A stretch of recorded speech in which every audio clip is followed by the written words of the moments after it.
All right, so we're on to the common enemy, and this one is kind of part of the deep, dark annals of human psychology. It's something that, done right, can feel ethical, but still a little sneaky.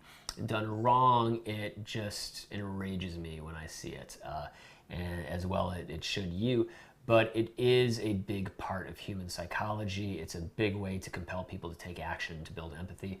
And that's because people don't like blaming themselves for their problems. I think one of the one of the biggest issues that we have today is that people don't like to take responsibility for themselves. They like to blame others. And we have sort of a media echo chamber that just reinforces that, which is why, at least today, as I sit down to record this, it's late 2016, and we've seen such a surge of populism. You know, whether you want to blame the banks or the big GMOs or the government or the immigrants or who knows who.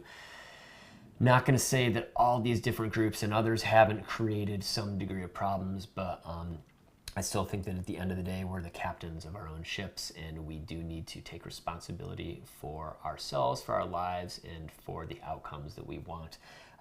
But most people don't like to do that, and it's just easier to blame others.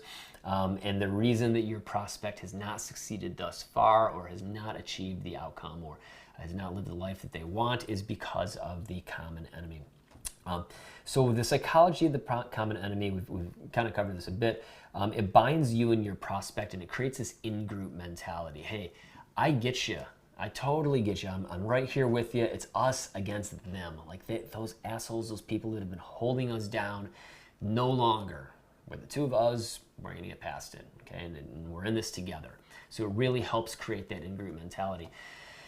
There's actually a very interesting study done, a bit of an aside, but they've found that in the Army, I believe it is, when multiracial units are brought together, they have much higher integration rates when when their racial identities are pushed way down, and when the important things, the things that are elevated, are the common enemies of, you know, some other team that they've got to fight or some other goal that they've got to achieve.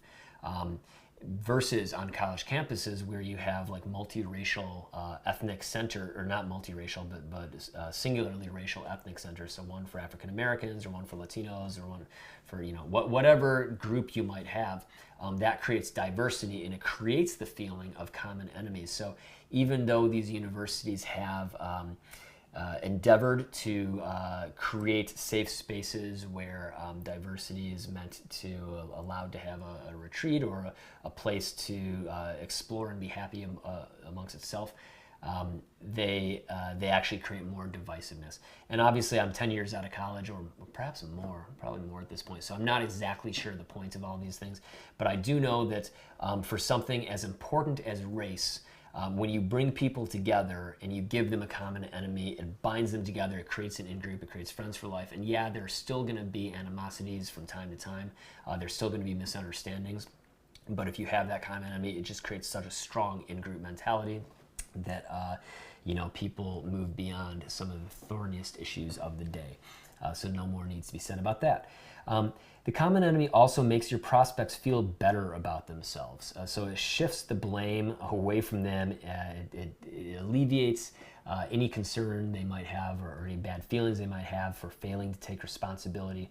And it's also like red meat, because people like to have their biases indulged. So, you know, if you put this common enemy out there, and people either have secretly felt, oh yeah, it's them, or if they didn't hear that before, but they now have some good arguments to say, yeah, it's them, then, you know, that's a great way to just make somebody feel better. And whether it's, you know, ultra conservative or ultra liberal news websites, you just, you know, see this happening where they just blame each other for all their problems and how awful the world is. And you know, again, whether it's Trump with Mexicans, or, you know, Bernie, and to a lesser degree Hillary with millionaires and billionaires, you know, it's that red meat that people have said, oh yeah, that's my problem right there. And the final reason that the common enemy can be so valuable is that it shows your prospects that their problems can be surmounted. That if you have gotten past the common enemy, then so too can your prospect, and perhaps you guys can do it together. So let's talk about some popular common enemies. And we're going to start with our products and then move into others.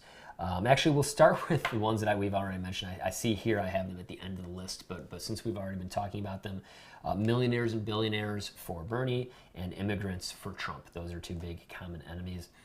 The other political party for politics. So whether if you're a Republican, those damn liberals, and if you're a liberal, those crazy Republicans. So there is that. Some other ones.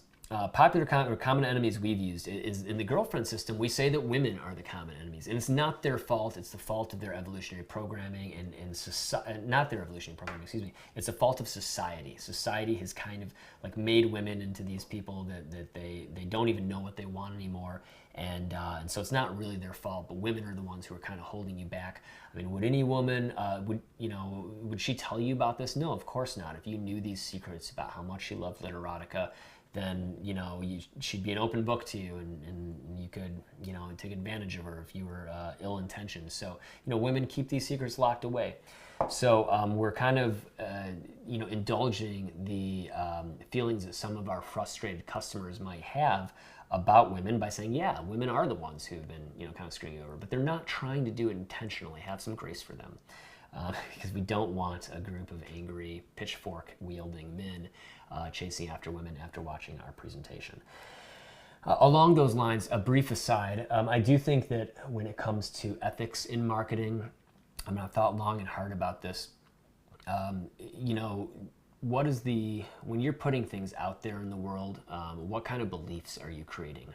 And if you feel that you are creating beliefs that are profoundly or inherently negative, or that make people worse off as a result of having seen what you do, to me, that's the ethical line I will not cross. And we've talked about this extensively of sell people Cheetos to get them to eat broccoli. Yes, we want to sell them the bad stuff and get them hooked in and indulge all of their biases and bad beliefs to build empathy. But then we want to change their beliefs when they're involved and engaged and really learning from us. That said, a vast majority of people who watch our marketing will not buy, and they won't convert, and so they won't get the broccoli. They'll just get the Cheetos and they'll walk away. And I've fired people because of this. I've had big disagreements because of this. But if I feel that our marketing, and this is just everybody's got their own internal compass. But if I feel that our marketing is going too far in creating negative beliefs or really turning people in the wrong direction, then that's when I say, all right, this is not. We're not going to do this. This doesn't feel right.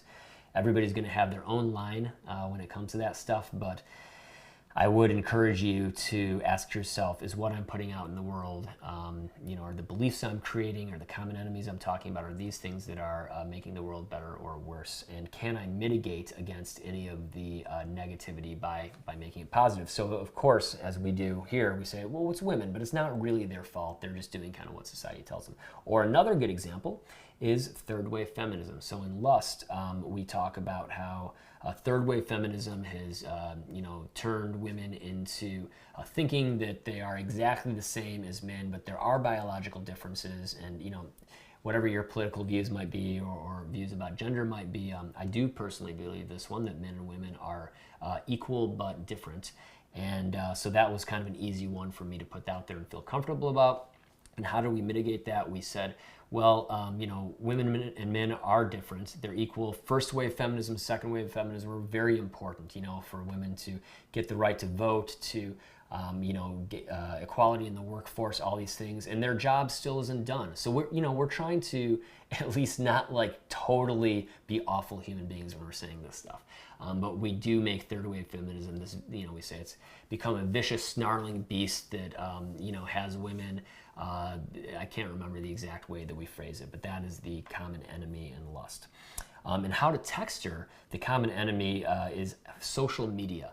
So the big idea behind how to text her is that you can make a woman addicted to your text messages, and that the cell phone is an addictive device, and that Mark Zuckerberg has proved that. And when you send her a text message, you're in competition with Mark Zuckerberg. So Zuck and the purveyors of social media are the common enemy, and you have to learn how to take her attention away from social media and get it back on your text messages. So that one worked out okay. Another interesting one that I saw, my friend Craig sells probiotics. He sells millions and millions of dollars worth of probiotics. And the common enemy for their sales letter was gut yeast. So gut yeast is this, it's something that lives inside of you. And if you've got gut yeast, then you're eating for two. You're not just eating for one. They've got this great animation of somebody putting a pizza in their mouth and this gut yeast forming and kind of, chewing on the pizza, and the person's brain like just kind of wondering what's going on. So that's a great one. They blame gut yeast for weight gain, for bad skin, for overeating, for addiction to carbs, for all these things. And of course, the solution is their perfect probiotics. In Tai Lopez's 67 Steps VSL, he blames the school system or the ignorance of our upbringing, of our common upbringing, as he puts it. And he talks about how he was born poor, he didn't have a good education, and so these are the things that you don't learn in school. Our education didn't prepare us for the real world, so that's the common enemy, and I think anybody who's been through the public school system can probably find a little bit of fault with it.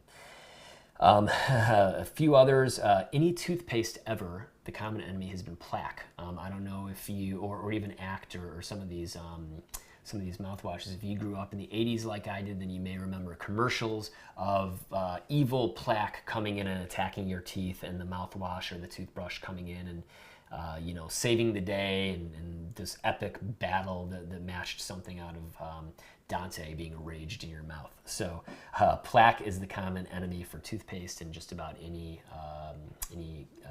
mouth care products. Processed foods for paleo. So that was an interesting one. The idea behind paleo was, hey, the problem with you and your health and everything in your life is that you're eating processed foods that were developed after the Paleolithic era. If you just cut things with barcodes and you replace them with things that are straight out of the produce department, your life will improve. And that's probably a bit of an oversimplification, but that's that one. And then for the ketogenic diet, which is, I'm not going to try to explain the difference between paleo, but I think ketogenic is primarily remove all carbs. So the ketogenic diet, the common enemy is carbs themselves. So that's another good example. So those are some popular common enemies. Hopefully get your mind going around that. Now, do you need a common enemy? Well, it's highly useful when you're selling anything in self-improvement, finance, anything where somebody could be keeping your prospect down, where your prospect is already down and they're feeling like, oh man, like that fucker just keeping me down. If your prospect's highly evolved, if they are if they're a coaching client and they're paying 5 figures or more to be working with you, they're probably sophisticated enough to have transcended beyond thinking that there's a common enemy holding them back. And so maybe the common enemy is themselves, it's their limiting beliefs and so on. But, it's not a third party at that point.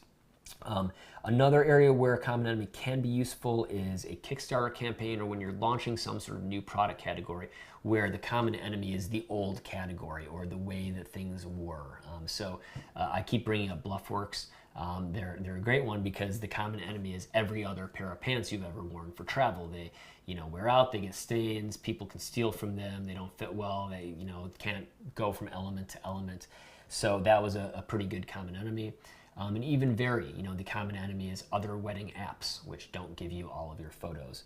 So common enemies can definitely be useful when you're trying to compare and contrast. And you have a strong feature set and the rest of the world has this other feature set that hasn't yet caught up to you. And it's also useful when you're dealing with an already polarized prospect. So if you're selling something to people who are, highly religious or political or, I don't know what else, they're really polarized already, whatever your market is, then yes, having a common enemy can create more of that engagement with you and definitely more trust. This would not be, I could not go through this section without talking about the risks of creating a common enemy. So if it's a person or a group, that common enemy will not be your fan. I cannot tell you how much ire I have roused from, I would say, various women's groups and, highly advanced feminists, which again, is unfortunate because I truly support women's rights, equality, and all these things, but you know, I've kind of taken it on the chin so that we could connect with our customers.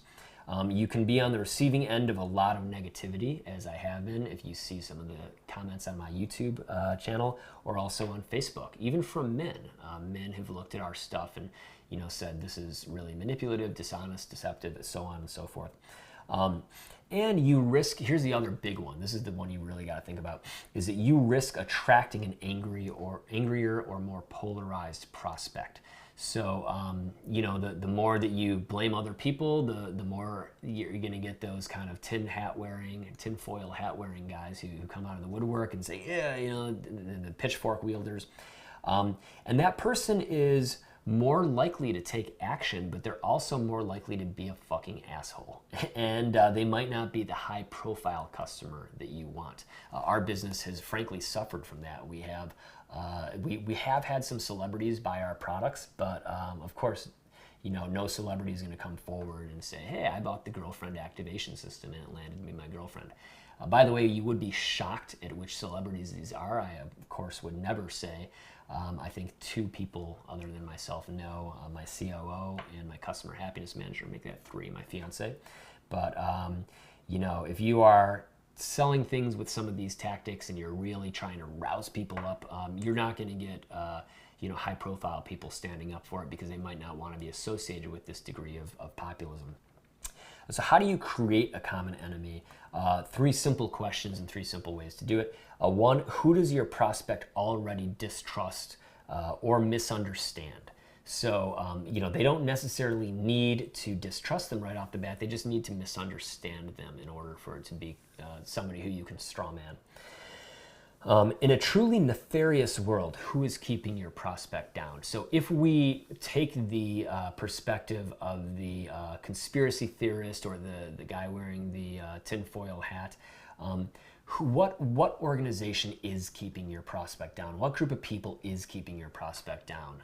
And how can you give voice to that, you know, sort of doubt in their heads? It's like, yeah, I could see where that, yeah, I think those people are pretty bad. Okay, you know what? I believe you. Those people are pretty bad. So, you know, if the world was as awful and nefarious as you know, some people say it is, and maybe you believe that. I personally don't believe that there's, you know, some big super hierarchical organization that's, you know, trying to tear the world asunder for oil money. But I would say that there's some big global concerns who are, you know, don't always have your and my best interests at heart.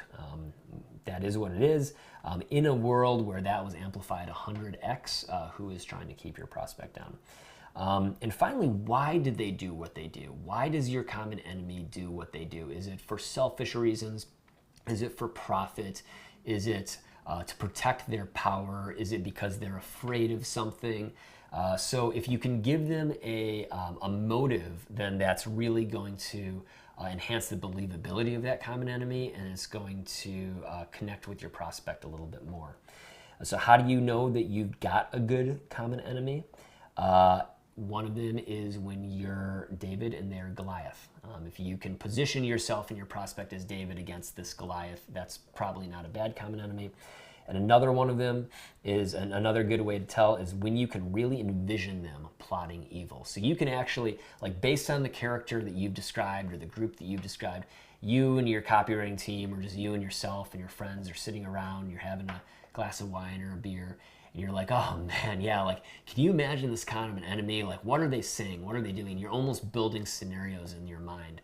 I'm reminded of a Simpsons episode when they're showing inside the Republican Party headquarters, and they have Monty Burns sitting on this big chair that's got skulls on it, and it's like deep and dark, and it's in this castle that looks like Transylvania, and there's guard dogs, and it's just a fucking evil place. And so when you can envision them in that scenario, you know you've got a good common enemy. Or another one is you can envision them being complacent and wasteful. So this would be great if you've got kind of a Kickstarter campaign or something that you're trying to launch. You know, you're picturing the big boys at the big company, you know, out on their corporate jets or their junkets, and just hanging out, and they're drinking margaritas, and they're not seeing this new guy coming up who's got this incredible new idea that's going to just wipe the floor with them.